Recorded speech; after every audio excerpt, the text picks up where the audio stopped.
Hi friends, இந்த வீடியோவில் 12th standard ஜுவாலஜியில் இருக்கக்கூடிய 5th லெசன்லேருந்து ஒரு சில இம்பார்ட்டன்ட் கொஸ்டின்ஸ் மட்டும் பார்க்கலாம். ஹோமோசேப்பியன்ஸ் என்னும் நவீன மனித இனம் எவ்வளவு ஆண்டுகளுக்கு முன்பு தோன்றியது அப்படின்னு பார்த்தோம்னா 25,000 ஆண்டுகளுக்கு முன்பு தோன்றியது.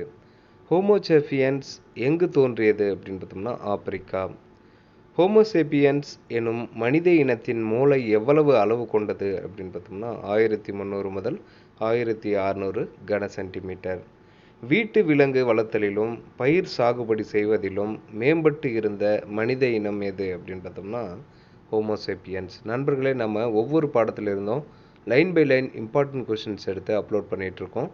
இது யாருக்கெல்லாம் யூஸ் ஆகும் அப்படின்னு பார்த்தீங்கன்னா UG TRB zoology, PG TRB zoology, NEET, TNPSC, NET, SET போன்ற தேர்வு எழுதுகிறவங்களுக்கும் 11th மற்றும் 12th படிக்கக்கூடிய மாணவர்களுக்கு இது 100% மார்க் எடுக்கிறதுக்கு ரொம்பவே யூஸ்ஃபுல்லாக இருக்கும்.